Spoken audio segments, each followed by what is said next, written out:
Hey everybody, welcome to Recovery TV Live. I'm Josh and this is my colleague Carrie. And today we're going to talk to you about couple recovery planning. So don't go anywhere.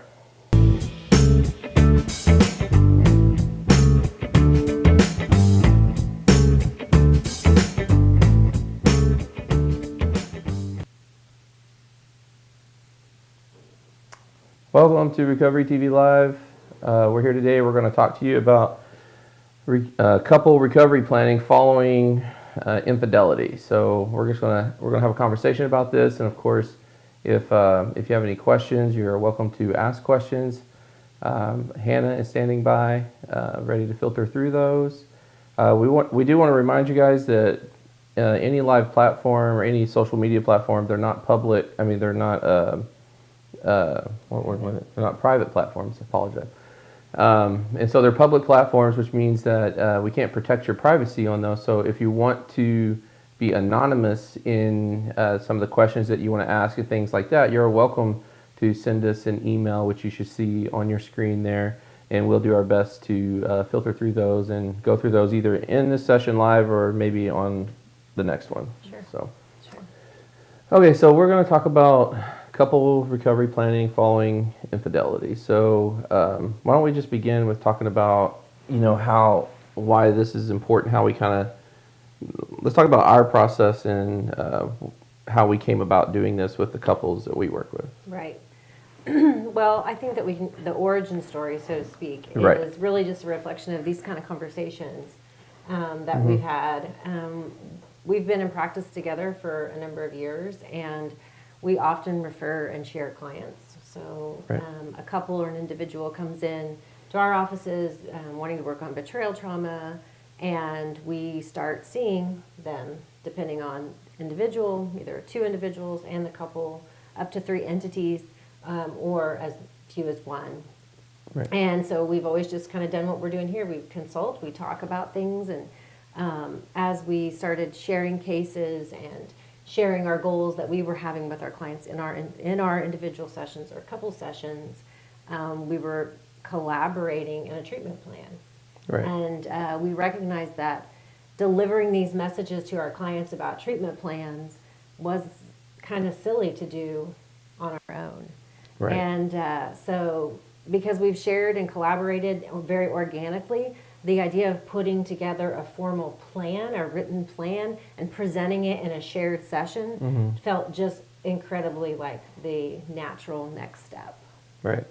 So I don't know if you can remember back when we were first starting doing this type of work. I was going through the CSAT training, Yes. And everything, and then You may say what CSAT training is. yeah, CSAT's if you're not familiar with that, that's a certification in sex addiction therapy. So we just call it in that world we call it CSAT. And most sex addiction therapists are trained in betrayal trauma, so they can work with couples too. And it doesn't have to be sex addiction. In other words, they're usually very well versed in other compulsive behaviors, especially compulsive sexual behaviors.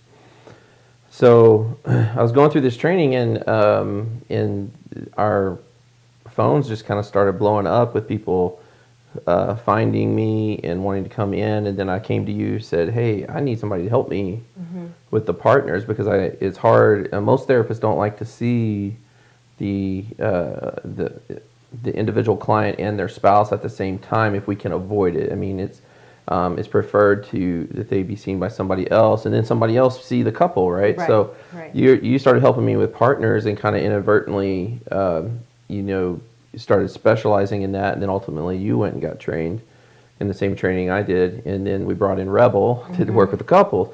So it kind of just had this organic flow to it, and as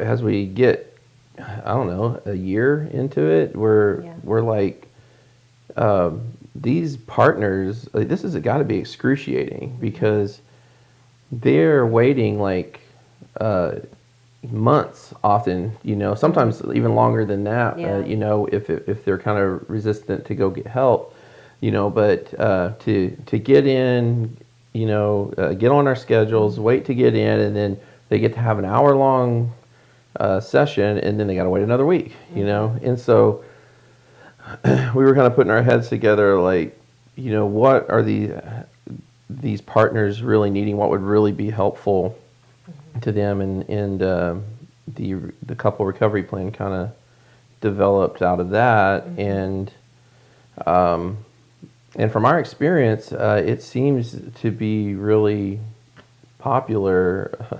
Helpful. I mean, yeah, I want to say popular. Yeah, it for the people that are aware that we do it and come in and do it, they seem to see it as very helpful and relieving to some degree to their situation, because it eliminates all this ambiguity and chaos that they're feeling in their hearts and minds. Well, and I think too that it, from a clinical perspective, from a professional perspective, a lot of, like Josh mentioned, the training around sexual addiction or compulsive behavior, we know that momentum and focus is an essential predictor of people being able to do well. And so we see people on an outpatient basis, right? We so once a week, on occasion more than once a week. That's very rare. That's not enough momentum. That's not enough discipline and focus. And even outside of somebody that's trying to, you know, enter recovery around compulsive behavior, around betrayal trauma and wounds, once a week to come talk about their intense pain is not enough.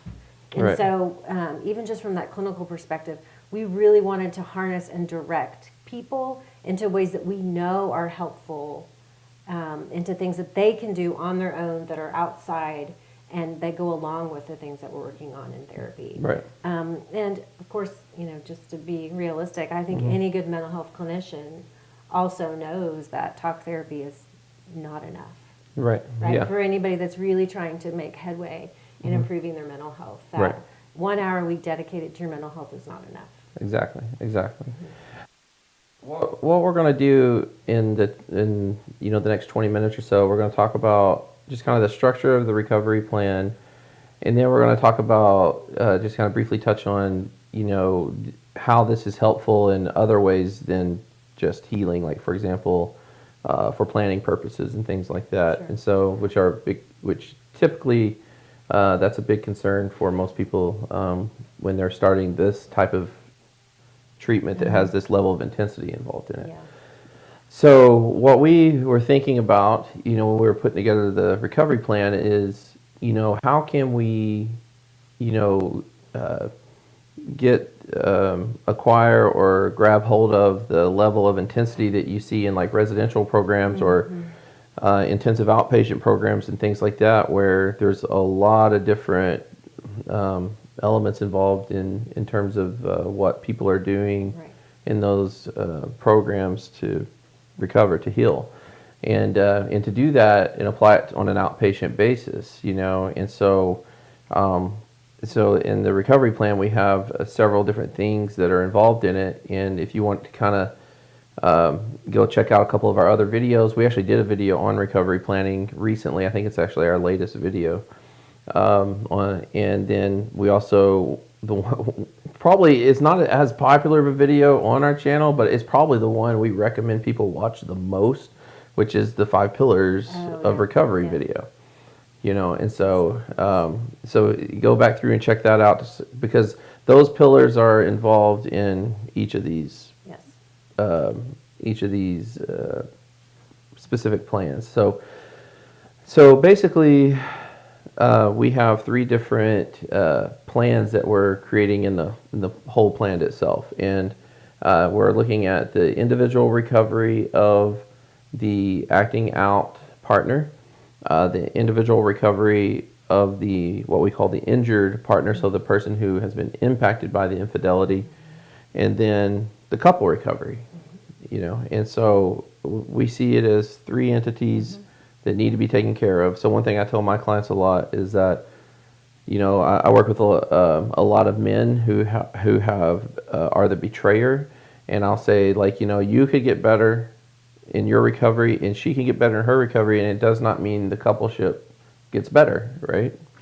So we have to focus on all 3 entities in healing. And we also need to just put our bias out there, our foundation out there. We're marriage and family therapists, so we have been trained, and our ears just code for hearing things about the relationship. Right, yeah. So what Carrie's talking about is that in the specific field of marriage and family therapy, the model that we're trained under is one where we like to look at kind of everybody involved, as many people Yep. as we can in a lot of ways. So, Right.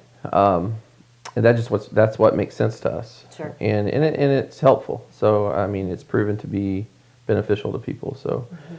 So let's talk about the three different tiers. So on our recovery plan, which again, if you kind of want to see, I can't remember on the other video if we put an actual graphic up for what it looks like. I think we did. So, but it's just basically a single document, but there's a lot packed into it.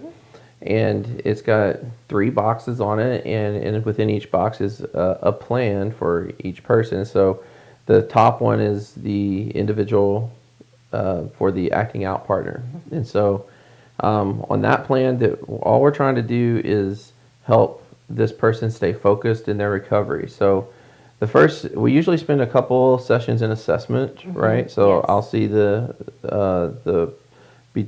acting out partner, and you'll see the injured partner. Right. Correct. Where we'll try to, so that we can kind of determine a little bit what's going on, because if this is like a full-blown sex addiction or porn addiction or something like that, then the intensity of the plan will change, where we might put,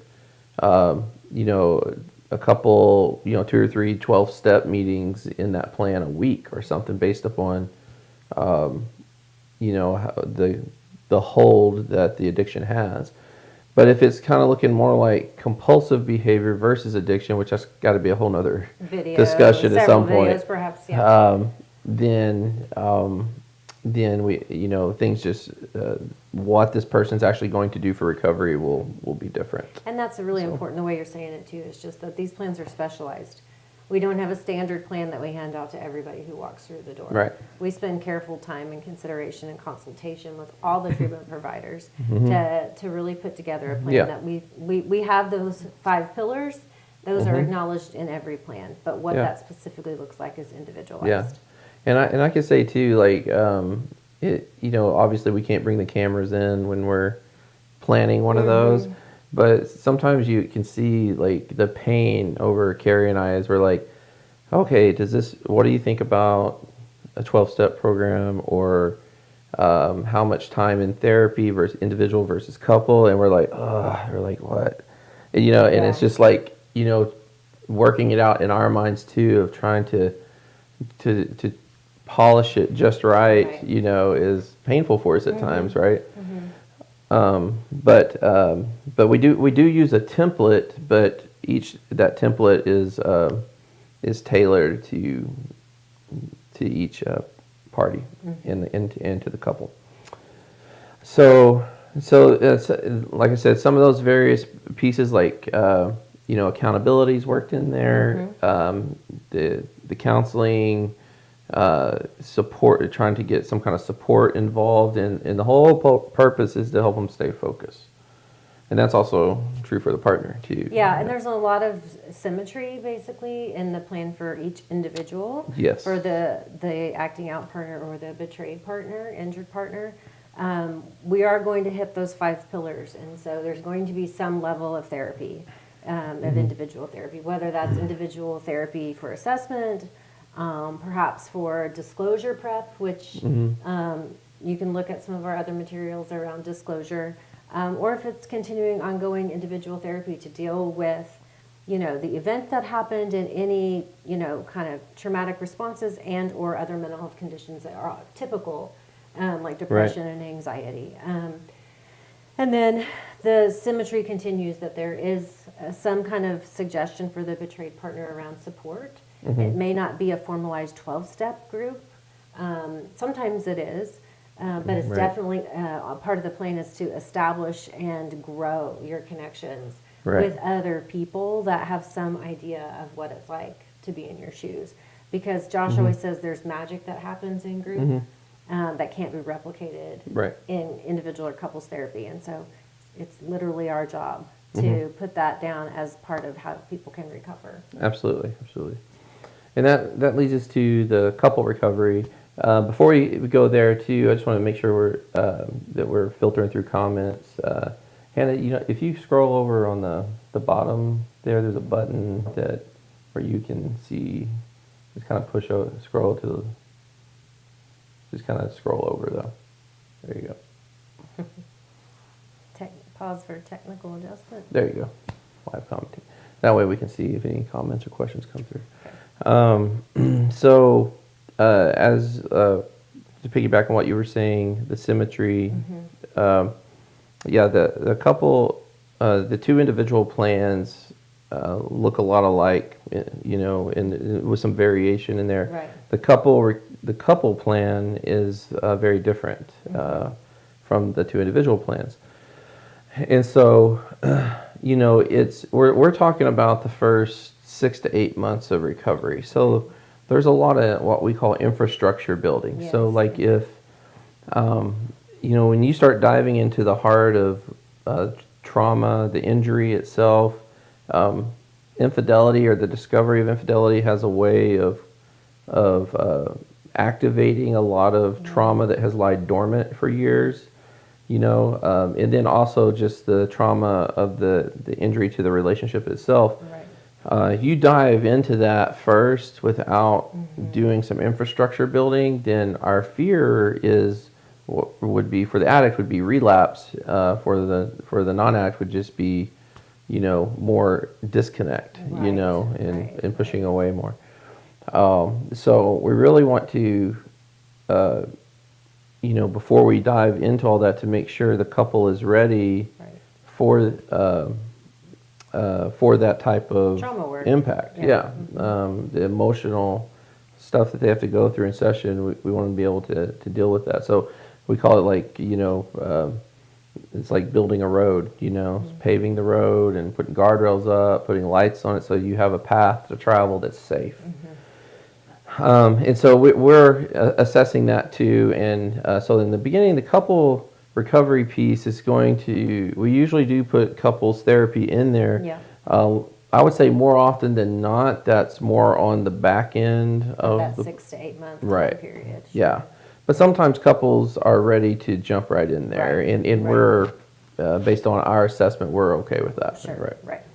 And so that's part of it. There's also something we call a therapeutic disclosure that often couples will opt to do. It's not something we don't mandate anything. Everything's optional, and but we do highly encourage it based upon the level of secrecy, the types of acting out, things like that, and if we think it would really be helpful. But it's obviously up to the couple. We did a video on that too, the therapeutic disclosure. We'll have to do Updated. We need to do a live episode on it, you and I, and talk about it here. But it's just basically a session that when I say the four of us, Carrie and I and the two respective individuals all meet together, and the person who, the acting out partner, will give a full disclosure in a way that is prepped and facilitated by me to help them do it in a therapeutic way. And so a lot of times, usually there's some level of disclosure, right, before people make it to us. Right. A lot of times partners don't even remember it, though, because they're so traumatized. Right. The shutdown response kind of takes over. Right. So there's many times that the acting out partner sit across from me and say, I've already told them, I've already disclosed everything. And my response to that is, one, you haven't done it this way. Sure. And two, that's like, somebody getting broadsided by a car. They know it happened, but they can't really recall the details because of the trauma of it, Right. So, but we also, what are some other things that we put in the couple plan? The couple plan. So therapy, often disclosure. A lot of times we put in there some of the ideas of what to work on in couples therapy. If we're talking about, if we're talking about addiction or compulsive behavior, we're talking a little bit about relapse prevention and those kind of things. Communication, conflict resolution, skill building, sexual, intimacy Sexual and recovery, yeah. recovery. Right. But we also put something kind of behavioral, which also captures an emotional experiences. We encourage people to have what we call retreats. And we scale those from small, medium, and large. Because this plan, a lot of the stuff that you're going to hear and that we talk about is work. It's Right. going to therapy, it's going to meetings, it's reading a workbook, it's going to group, it's writing, it's going to couples therapy, it's writing your disclosure, and that's very important. But we're not here to overwhelm the system, even with good information. We're here to rebalance the system. And so we also want people to work, but we want people to learn how to rest and restore. And so we didn't mention this earlier, but on our individual targets of the plan, we also put self-care. And Right. that self-care is about acknowledging retreat, whether that's through meditation, spiritual life, reading, quiet time, fun, as well as exercise. And all of those things are restorative. They bring new energy. They help someone when they've pushed really hard. They help kind of do that back kind of re-regulating of the nervous system. Right. And so in our couple target of our plan, after we talk about all the work and therapy that they need to be doing, we're also going to be talking about that retreat section of dating and going out and doing fun things and those small, medium, and large scale retreats. We want people to build that into the structure of this new relationship where it's regular, where you don't look up and it's been a month since you've had an uninterrupted conversation outside of therapy, or it's been a month since you just did something for the fun of it. Right. So to kind of give you guys a point of reference here,